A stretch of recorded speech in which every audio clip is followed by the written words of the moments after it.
하나님 말씀 찾겠습니다. 구약성경 말라기 3장 7절로 12절 말씀입니다. 구약성경 말라기 3장 7절로 12절 말씀 제가 봉독해 드립니다. 만군의 여호와가 이르노라, 너희 조상들의 날로부터 너희가 나의 규례를 떠나 지키지 아니하였도다. 그런즉 내게로 돌아오라, 그리하면 나도 너희에게로 돌아가리라 하였더니 너희가 이르기를 우리가 어떻게 하여야 돌아가리까 하는도다. 사람이 어찌 하나님의 것을 도둑질하겠느냐? 그러나 너희는 나의 것을 도둑질하고도 말하기를 우리가 어떻게 주의 것을 도둑질하였나이까 하는도다. 이는 곧 치외조와 봉헌물이라. 너희 곧 온 나라가 나의 것을 도둑질하였으므로 너희가 저주를 받았느니라. 만군의 여호와가 이르노라, 너희의 온전한 11조를 창고에 들여 나의 집에 양식이 있게 하고 그것으로 나를 시험하여 내가 하늘 문을 열고 너희에게 복을 쌓을 곳이 없도록 붙지 아니하나 보라. 만군의 여호와가 이르노라, 내가 너희를 위하여 메뚜기를 금하여 너희 토지 소산을 먹어 없애지 못하게 하며 너희 밭에 포도나무 열매가 기한 전에 떨어지지 않게 하리니 너희 땅이 아름다워짐으로 모든 이방인들이 너희를 복되다 하리라. 만군의 여호와의 말이니라. 아멘. 사랑하는 성도님들 반갑습니다. 우리 앞뒤 좌우에 계신 분들에게 한번 인사해볼까요? 참 잘하셨습니다. 반갑습니다. 네, 반갑습니다. 잘 오셨습니다.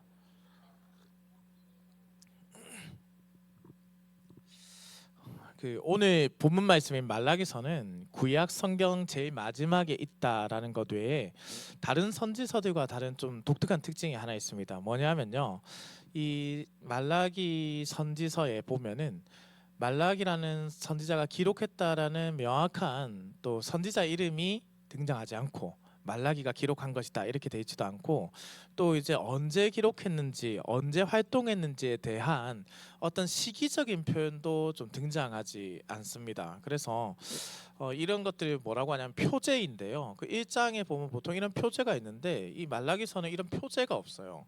그래서 이 말라기 선지자가 언제 활동했는지에 대해서 정확히 단정하는 것은 좀 어렵습니다만, 많은 이제 보수주의적 기독교 학자들, 구약 학자들이 이제 추측하는 가장 타당한 견해가 바로 이제 느헤미야가 아닥사스다 왕과의 약속을 지키기 위해서 예루살렘을 떠난 이유, 곧 느헤미야가 성벽 재건을 하러 예루살렘 왔다가 이제 성벽 재건이 마무리되고 다시 아닥사스다에게로 돌아간 그 이후 주전 433년경 그가 활동했을 것이라고 보는데요. 제가 왜 이렇게 구구절절 설명드리냐면 주전 433년경 이 배경을 이해하게 되면은 이 말라기 선지자가 이 메시지를 전했을 때의 그 뜻, 그 의미를 보다 깊게 이해할 수 있기 때문입니다. 그 당시 이스라엘은 신앙적으로 아주 처참히 무너진 상태였는데요. 바벨론 포로 생활 이후, 그러니까 포로 생활이 끝이 나고 성전이 재건되고 백성들은 온전한 예배를 드릴 수 있는 환경이 주어져 있었습니다. 그러나 안타깝게도 현실은 좀 달랐던 거예요. 도덕적으로 굉장히 무너져 내려 있고 신앙적으로 나태함이 가득했습니다. 하나님과의 관계가 점점 소원해지기 시작했고요. 이런 상황에서 말라기 선지자가 하나님의 징계, 동시에 하나님의 사랑, 이것을 이제 전하고 있는 것이죠. 이스라엘의 참된 회복을 위해서 무엇이 필요한지 그 처방전을 내리고 있다라는 뜻입니다. 그러면 오늘을 살아가는 우리는 어떻습니까? 예수님께서 이 땅에 오심으로 하나님과의 화평, 화목을 이루게 되고 또 예배를 참되게 회복할 것 같았는데, 혹시 우리도 포로 귀환 이후 이스라엘의 모습처럼 신앙적으로 매우 나태하고 또 도덕적으로는 매우 무너진 모습을 가지고 있지는 않습니까? 영적으로 아주 나태한 모습이 우리에게 있지는 않냐라는 말씀입니다. 사실 오늘 본문 말씀은요, 이 본문을 읽었을 때 어디서 좀 들어본 것 같은데 라는 생각이 드시면, 기시감이 좀 든다 하시면요, 그분들은 이제 저녁 기도를 열심히 하신 분들이에요. 사실 오늘 본문 말씀이 작년 12월 30일의 본문 말씀입니다. 저녁 기도회. 그런데 그때 전체는 아니고요, 이 부분이 포함되어 있는 내용입니다. 그래서 이 부분을 아주 집중적으로 보지 못해서 제가 다음에 한번 이 설교는 하게 됩니다라고 그때도 말씀을 드렸는데, 이 말씀을 좀 보다 깊이 이해해 보자라는 것이죠. 왜냐하면 구약의 마지막 성경인 이 말라기의 말씀이 어쩌면 이 시대, 곧 이 세상의 마지막 때를 살아가는, 말세를 살아가는 우리에게 주시는 메시지와도 너무나도 비슷하기 때문입니다. 그래서 이 말씀을 보다 깊이 있게 이해하고 나눌 필요가 있다는 것이죠. 사랑하는 성도님들, 여호와의 크고 두려운 날이 이르기 전에 이스라엘과 또 우리에게 필요한 것, 요구되는 것은 도대체 무엇인가? 말라기 선지자 시대와 오늘날 우리의 말씀을 비교하면서 하나님께서 주시는 말씀의 참된 깊이를 이해하는 시간이 되기를 우리 주님의 이름으로 축원합니다. 자, 본문 말씀은 이제 포로 후기 이스라엘 백성들을 향하여서 말라기 선지자의 입술을 통하여 하나님의 간절한 외침이 들어가 있는데, 어떤 외침인가? 7절 말씀을 함께 한번 볼까요? 죄송한데 이 모니터 좀 키웠어요. 제 목소리가 잘 안 들립니다. 모니터 목소리가 안 들려요. 자, 함께 한번 읽어보겠습니다. 시작. 만군의 여호와가 이르노라. 너희 조상들의 날로부터 너희가 나의 규례를 떠나 지키지 아니하였도다. 그런즉 내게로 돌아오라. 그리하면 나도 너희에게로 돌아가리라 하였더니 너희가 이르기를 우리가 어떻게 하여야 돌아가리까 하는도다. 여호와 하나님께서 포로 후기 백성들에게 단호하게 한 가지 문제를 지금 책망하고 있습니다. 바로 그들이 어떻게 되어 있다라는 거냐면 여호와 하나님을 떠나 있다라는 거예요. 여러분, 이 말씀이 참 이해가 가지 않는 상황이에요. 왜냐하면 포로 후기 이스라엘 백성들이 지금 어디에 있어요? 예루살렘에 있단 말이에요. 아니, 예루살렘에 있기만 합니까? 아니에요. 돌아와서 성전이 재건되었다는 거예요. 당연히 끔찍한 이 포로 생활 70년이 지나고 예루살렘으로 돌아가서 하나님께 예배드리는 그 소망을 꿈꾸며 살았던 70년이었습니다. 예루살렘에 돌아온 그들이 참 어려움을 겪기도 했지만은 하나님은 약속대로 학개와 스가랴 선지자를 통하여 무너진 성전을 세우도록 하셨습니다. 성령의 은혜로 그것을 세웠지요. 심지어 앞서 언급한 바대로 말라기가 활동할 당시에는 예루살렘 성벽이 어떻게 됐다는 거예요? 완성되었다니까요. 그야말로 완전하잖아요. 성벽도 완성되고 성전도 세워지고 이스라엘 백성들은 그토록 바라던 예루살렘으로 돌아와서 성전에서 하나님을 만나며 예배하고 있는데 그들이 하나님을 떠나 있다? 아니요, 그들은 지금 예루살렘에 와 있다니까요. 그곳은 하나님의 성전이 세워진 곳이잖아요. 그런데 왜 하나님께서 돌아오라 하냐고요? 우리처럼 이렇게 예배당에 지금 와 있다니까요. 하나님을 만나러 내가 예배드리러 왔습니다, 주님 만나 주십시오 하고 여기 와 있다니까요. 그런데 하나님이 돌아오래요.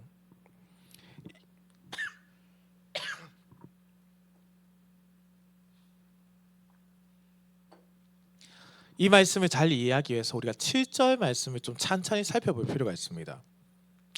7절 초반부에 보시면은 여호와 하나님을 떠난 그들의 삶을 두고 어떻게 표현하냐면 너희 조상들의 날로부터 너희가 나의 규례를 떠나 지키지 아니하였다. 아니, 하나님 너무 무심하십니다. 포로 생활에서 돌아와서 이제 막 무언가를 시작하려는 우리를 향해서 하나님의 규례를 지키지 않았다뇨. 아니, 좀 지켜보고서라도 말씀하셔야지. 이제 돌아와서 예배드리는데요. 그런데 잘 보십시오. 너희 조상들의 날로부터라고 했어요. 성도님들, 이 조상들의 날로부터 규례를 지키지 않았다? 언제부터를 말씀하는 걸까요? 바벨론 포로 생활 때부터구나. 포로 생활이 70년이니까 그때 아니야. 포로 생활이 들어간 게 하나님의 계명을 지키지 않고 우상 숭배를 했기 때문이니까 아마 분열왕국 시대 때인가 보다라고 생각하실 수도 있겠지만은 많은 구약학자들이 통일해서 생각하는 것은 뭐냐면 바로 출애굽 이후에 하나님의 율법의 말씀을 받은 날로부터입니다. 곧 말씀을 받자마자 너희 조상들로부터 규례를 지키지 아니하였다. 사도행전 7장 스데반이 순교하기 전 마지막으로 설교했던 설교가 기록되어 있습니다. 그 말씀 중에서 7장 51절에 이렇게 기록됐어요. 목이 곧고 마음과 귀에 할례를 받지 못한 사람들아, 너희도 너희 조상과 같이 항상 성령을 거스르는 도다.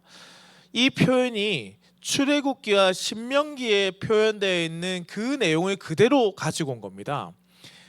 목이 곧고 마음과 귀에 할례를 받지 못한 사람들아, 여호와께서 이스라엘의 교만함과 말씀에 대한 순종이 없을 때에 땅에 너희를 두고 있는 것이 내가 한탄스럽다라며 말씀하신 거예요. 너희가 참으로 목이 곧구나.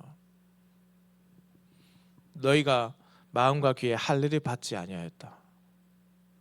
이 말씀을 좀 비춰보면은 결국 포로기 이스라엘 백성들은 그들의 조상들이 그러했던 것처럼 변함없이 어떠했다는 거야. 목이 곧은 백성이었고 교만하고 하나님의 말씀을 따르지 않고 이행하지 않는 자들이었다.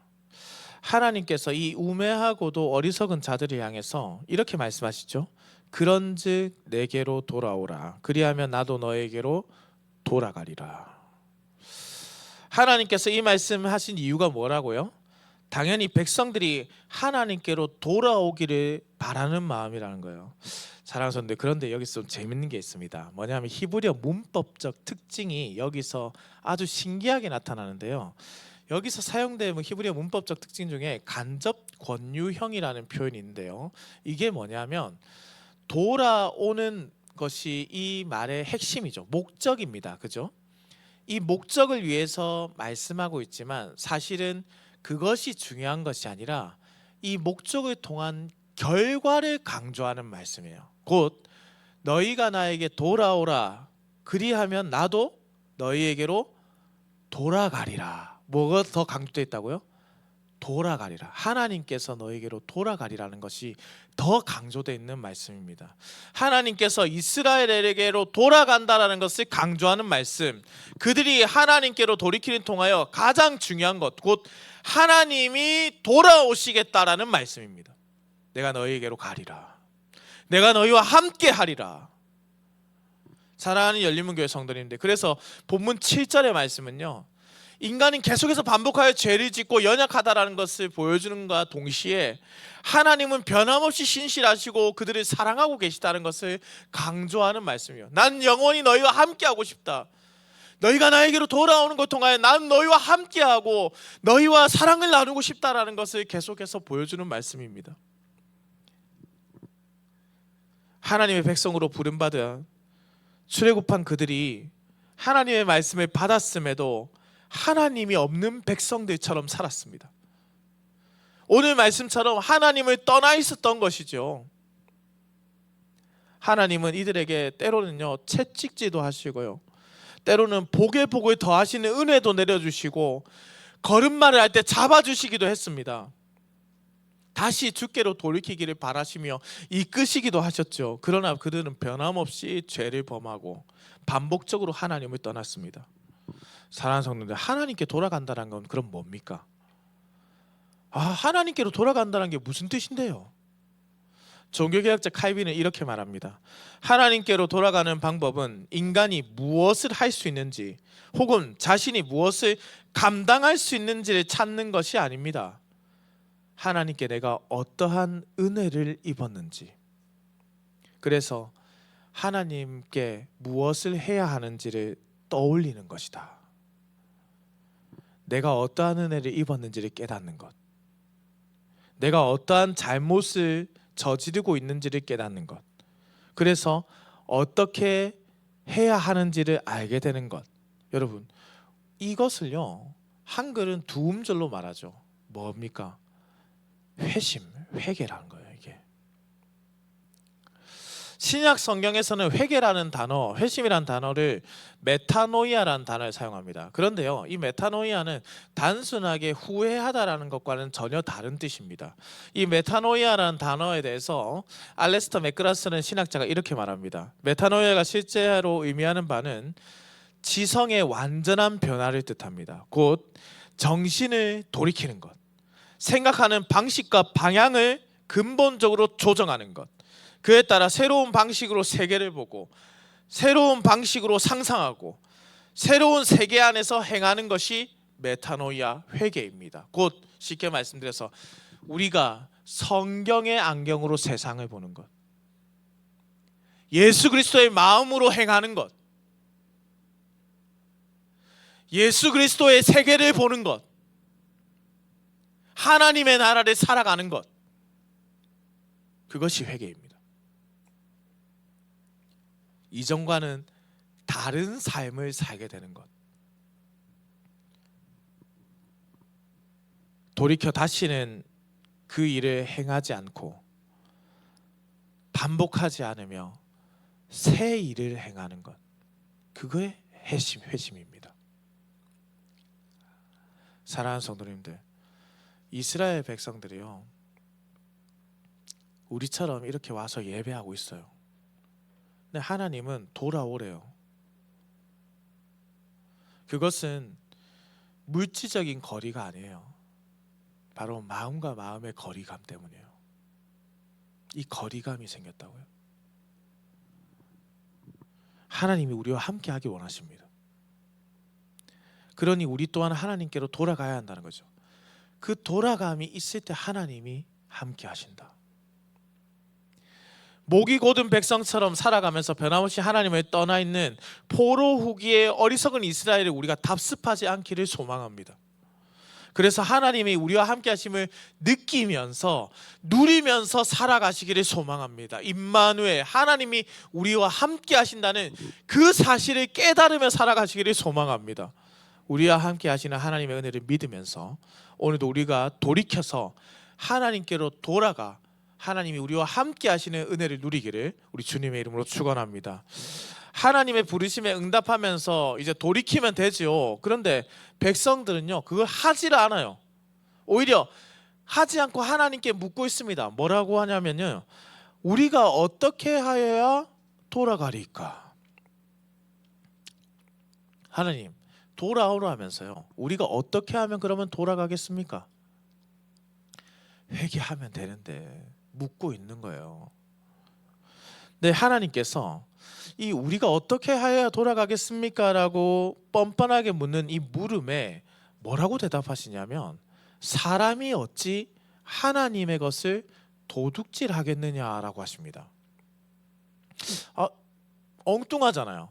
돌아가는 방법 쉽게 말씀드려서 그냥 하나님께서 회개해, 조금 전 제가 말씀드린 것대로 회개해라 이러면 되는데, 사람이 어찌 하나님의 것을 도둑질하겠느냐라고 말씀하시죠. 이 반문하신 의도가 뭘까요? 왜냐하면 너희가 무엇을 잘못하고 있는지를 알게 해주기 위해서, 단순한 회개가 아니라 무엇을 잘못하고 있는지를 깨닫게 해주기 위해서란 거예요.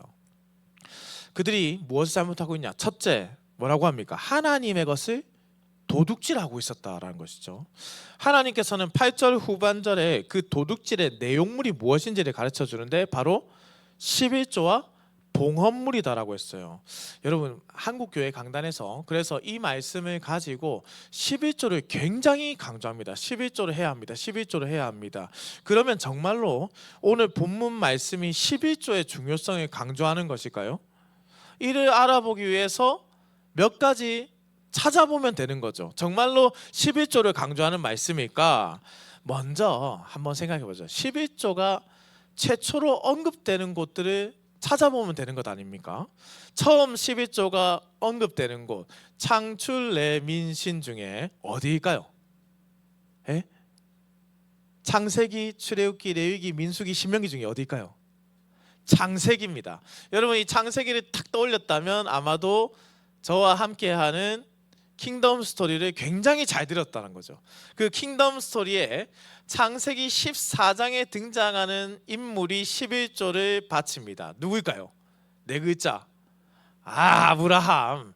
아브라함이 누구에게 바치냐? 멜기세덱에게 바친대요.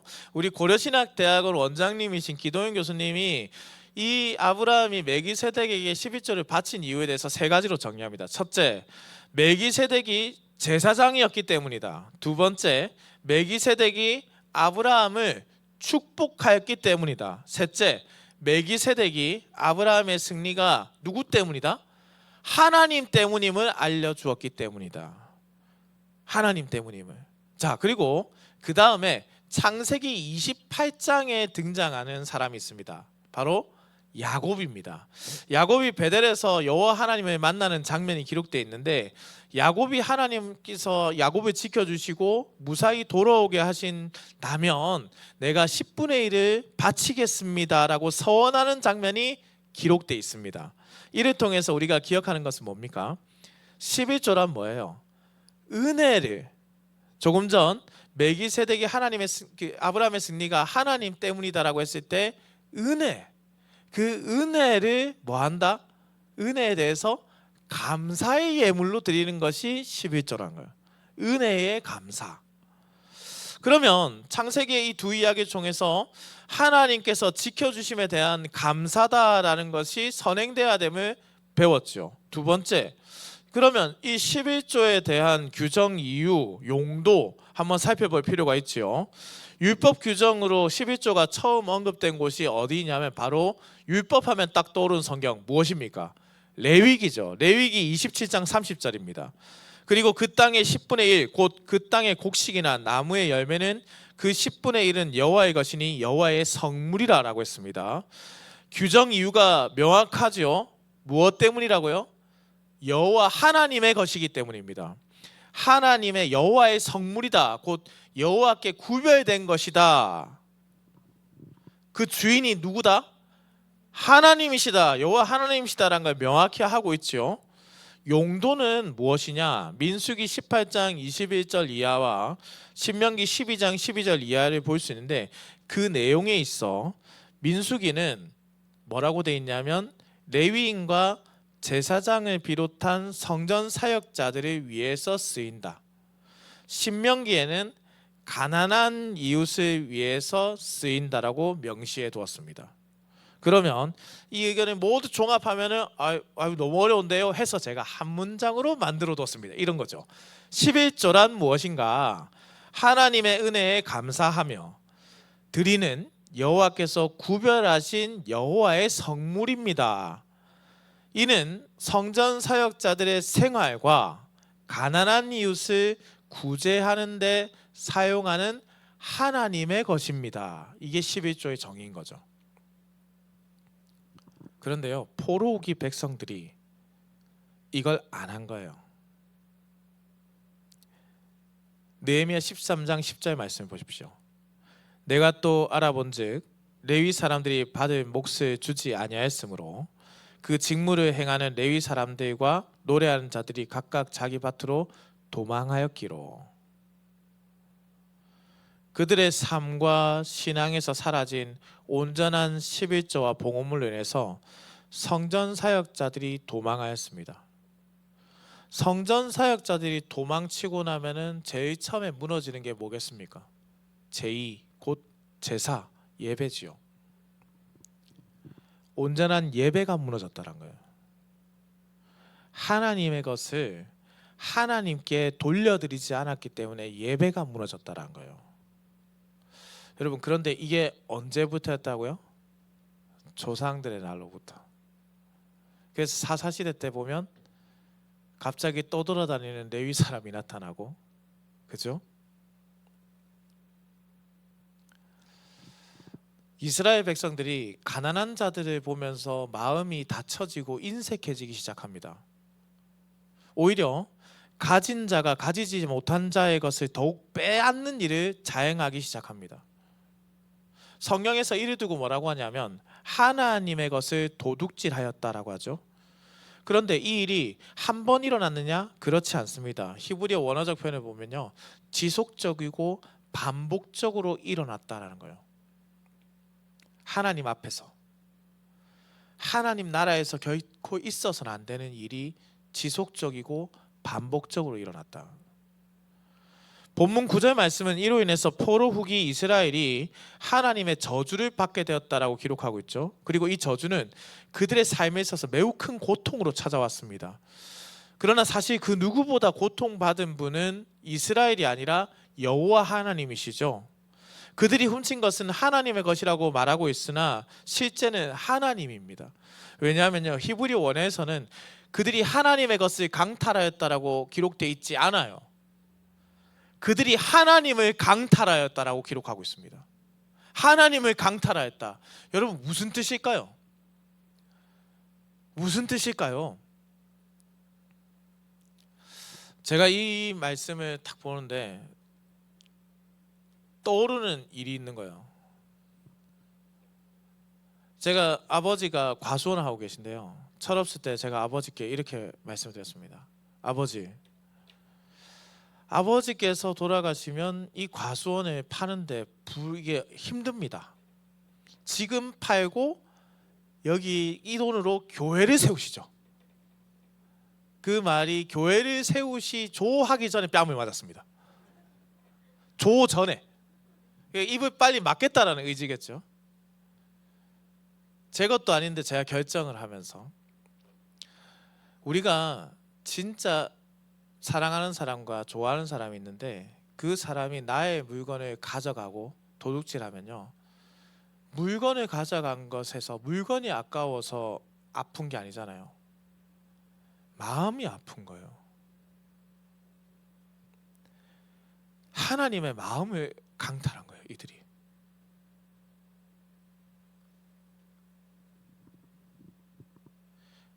마음을 가져가 버렸기 때문에 하나님과의 거리감이 생긴 거라고요.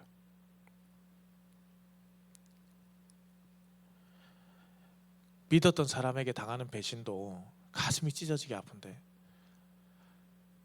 하나님이 그토록 사랑을 베푼 백성들이 하나님의 것을 가져가 버린 겁니다.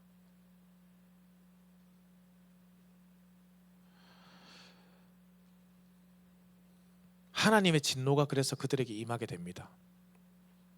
곧 그 백성들의 죄악의 정의와 공의의 하나님의 징계가 내릴 수밖에 없는 겁니다.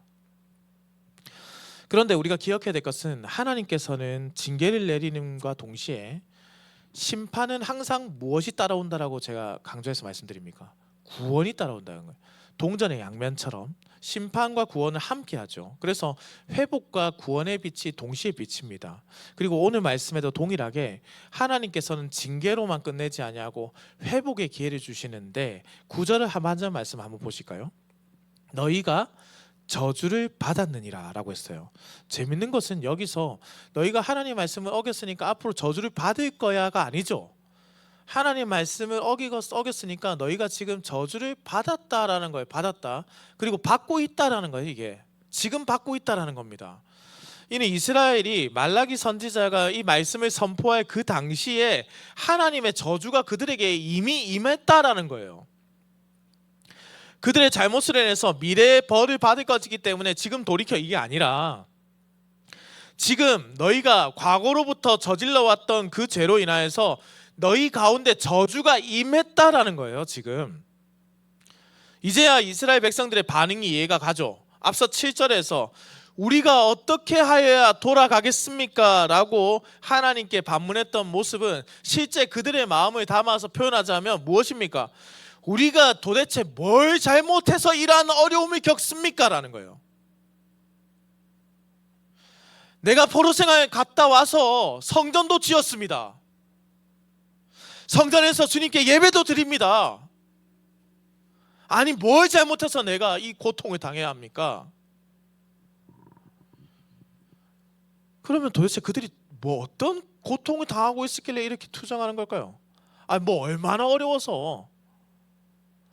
여러분, 아마도 이들이 겪고 있는 어려움이란 농업 때문일 겁니다.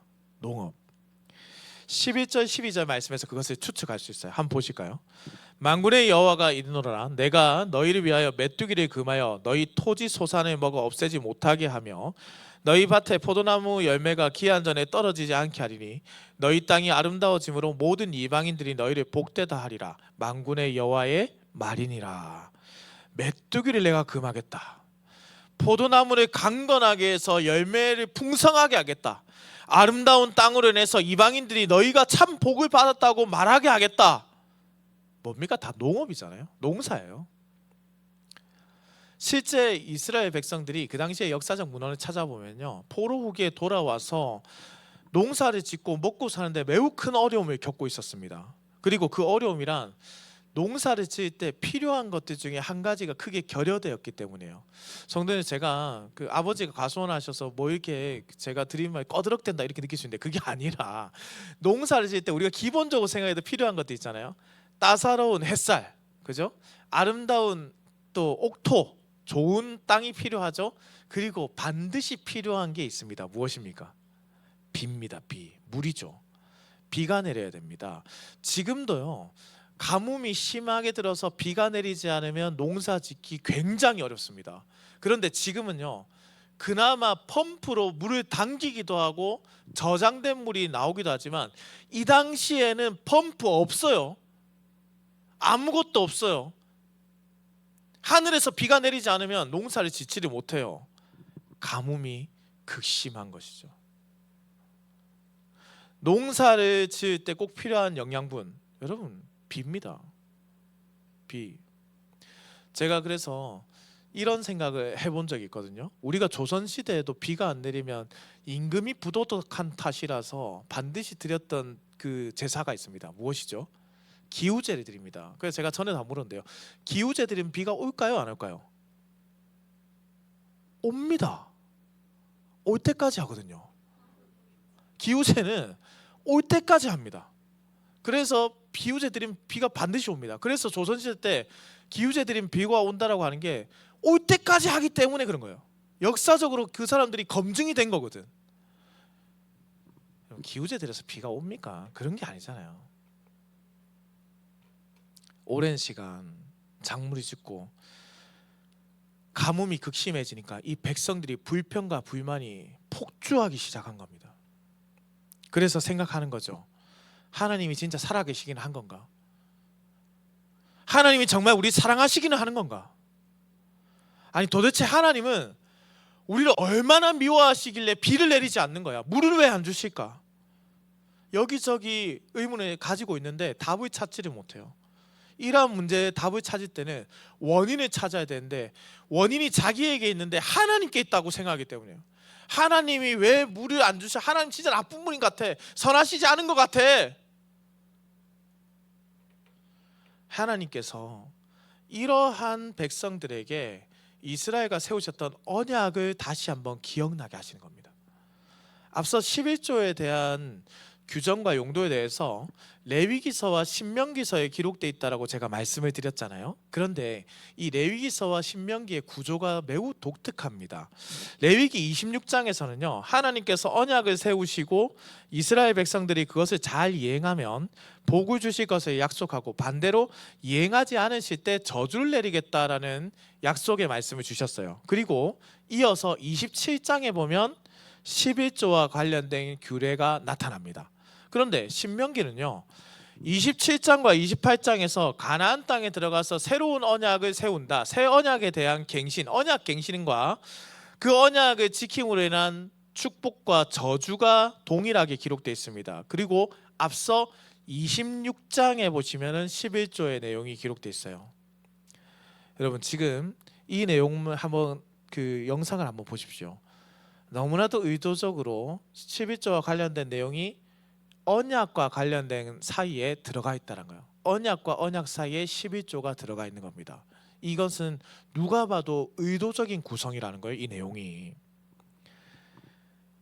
하나님께서 하나님의 언약을 말씀을 지키는 자에게 복을 주신다. 그것이 어디 기록되어 있다고요? 모세오경에 기록되어 있다고요. 그런데 지금 이 언약을 말라기 선지자를 통해서 어떻게 하는 겁니까? 기억나게 하는 거예요. 그냥 이 언약을 떠올리게 하고 있다고요. 11조의 말씀을 통해서.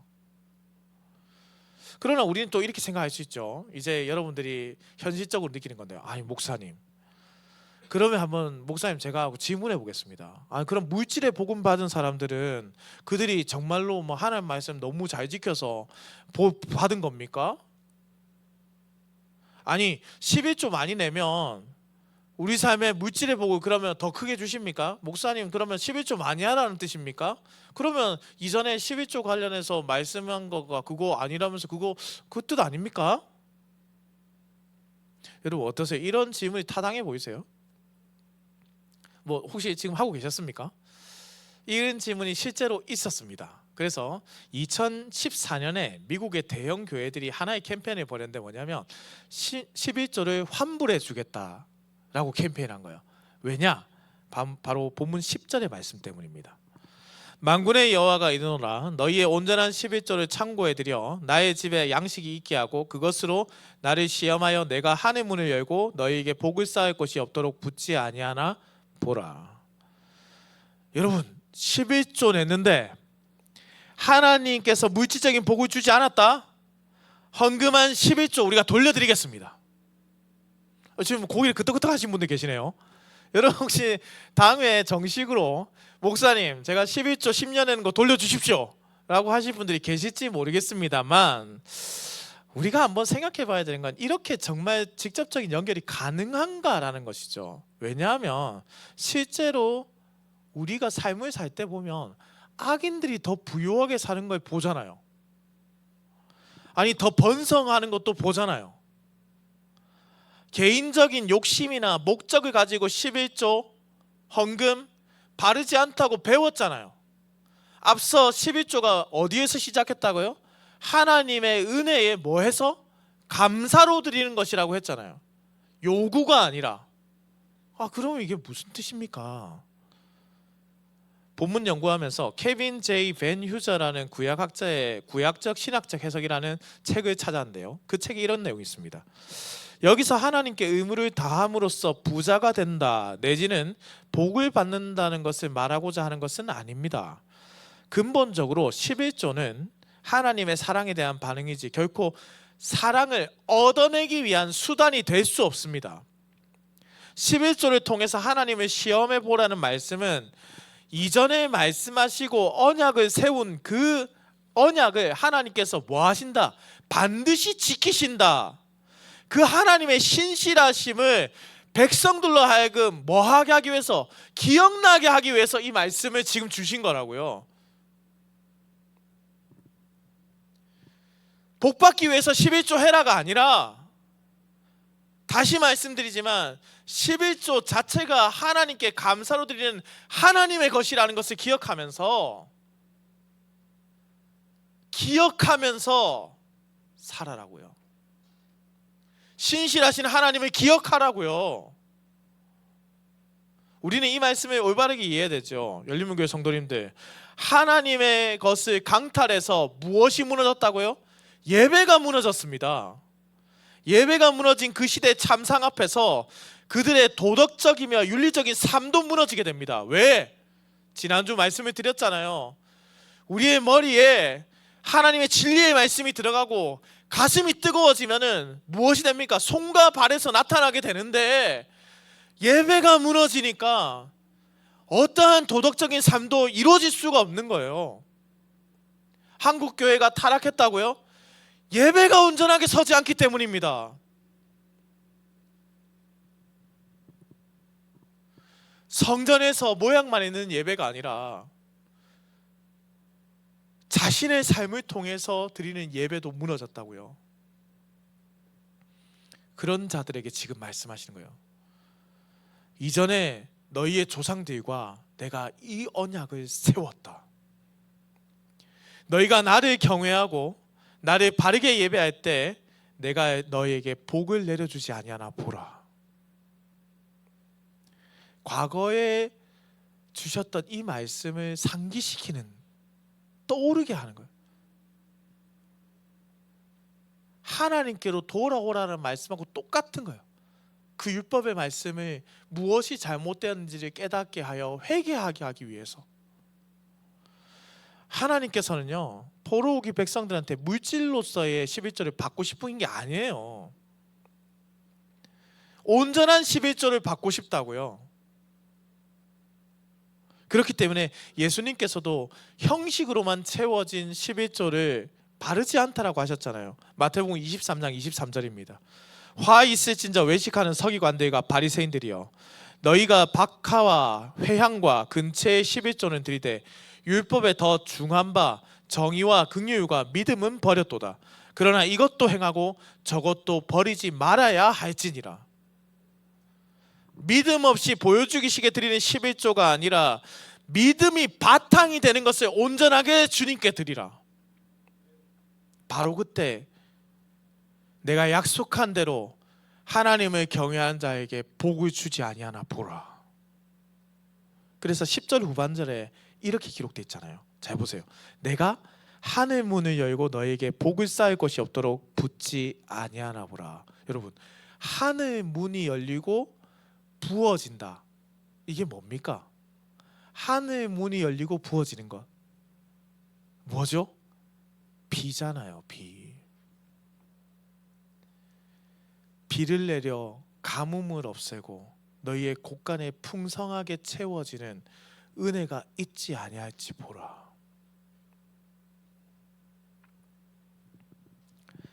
우리의 필요를 아시는 하나님이 너희가 필요 없다 할 때까지 부어주겠노라.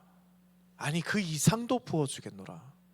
그 말씀을 깨닫게 하는 거라고요. 왜냐하면 참 예배자들이 하나님의 백성이기 때문에, 하나님 나라에서 그들의 예배를 받으신 참 왕이신 하나님이 그들의 필요를 채워줄 수밖에 없다는 거예요. 사랑하는 열린문교회 성도님들, 오늘 말씀을 통해서 우리가 우리의 삶과 신앙을 한번 돌아봤으면 좋겠습니다. 포로우기 이스라엘 백성들이 자신들이 겪는 이유를, 이 고통의 어려움의 이유를 두고 하나님을 원망했습니다. 하나님께서는 하나님을 강탈하는 그들에게 변함없는 신실한 언약을 떠오르게 하셨습니다. 그리고 언약을 내가 이행할 것을 다시금 깨닫게 해주십니다. 11조와 봉헌물은요, 예배를 위해서 필요한 것으로 바르게 사용되고 가난한 자들에게 구제의 길을 열어주는 일에 반드시 사용되어야 합니다. 그것이 말씀의 규정이기 때문입니다. 하나님께서는 이를 통해서 무엇이 되길 바라셨나요? 예배가 되기를, 예배가 세워지길 바라는 거예요. 그래서 온전한 예배를 교회에서 드리고 삶에서 사랑의 실천이 일어나는 진짜 예배자가 되기를 바라시는 거예요. 여러분, 말라기 선지자는 오늘 말씀을 통해서 단순히 11조 해라를 말씀하신 게 아니에요. 뭡니까? 하나님을 온전하게 신뢰하는 예배를 회복하라라는 겁니다. 그 예배를 온전하게 회복하는 것이 어떤 거란 거예요? 하나님께로 돌아가는 길이라는 거예요. 그 예배가 온전하게 회복되기 위해서 참된 회개가 필요하고. 그런데 성도님들, 우리가 얼마나 연약해요. 얼마나 연약해요. 말라기 선지자가 활동한 이후 400년 동안 성경이 나타나지 않고 대침묵의 시기가 이어지게 됩니다. 그 뒤에 예수님께서 이 땅에 오시고 복음서가 시작되죠. 그리고 우리 예수님께서는 형식적인 예배가 아니라 참 예배에 대해서 알려주셨습니다. 요한복음 4장 23절로 24절 말씀입니다. 아버지께 참되게 예배하는 자들은 영과 진리로 예배할 때가 오나니 곧 이때라. 아버지께서는 자기에게 이렇게 예배하는 자들을 찾으시느니라. 함께 읽겠습니다. 하나님은 영이시니 예배하는 자가 영과 진리로 예배할지니라. 아멘. 여러분, 무엇 때문에 신앙생활 하시고 무엇 때문에 헌금하십니까?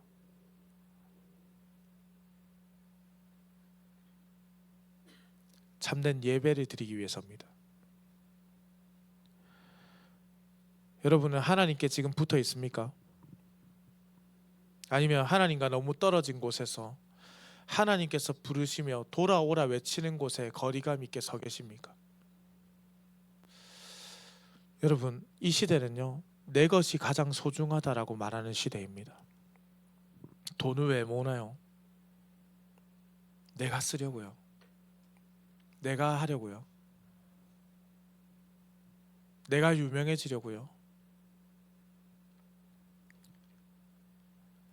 그러면서 하나님의 영광을 강탈하여 나의 영광으로 만들고 있는 시대입니다.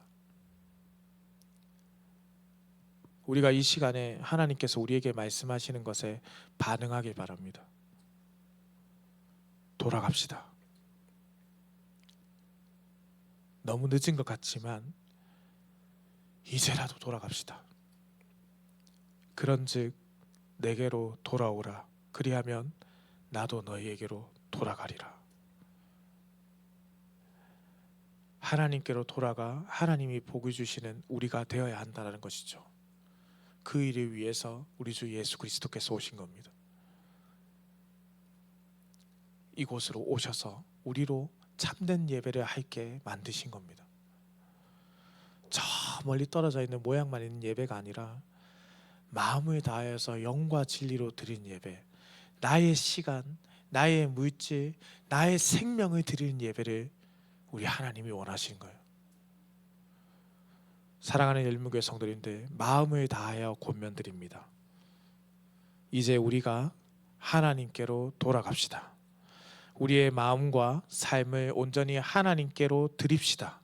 혹 고난 가운데 있더라도 하나님을 원망하는 입술로서 짓는 죄를 짓지 아니하고 하나님께 늘 감사하는 자가 되기를, 혹 물질의 복을 받은 자는 교만하지 아니하며 주신 은혜를 가난한 자와 하나님의 나라를 위해 나눌 수 있는 자들이 되기를, 혹 무너진 예배와 삶을 발견한 자들은 다시금 하나님 앞에 돌아가 진정한 회개와 회심과 참된 예배로서의 회복이 있기를 우리 주님의 이름으로 축원합니다.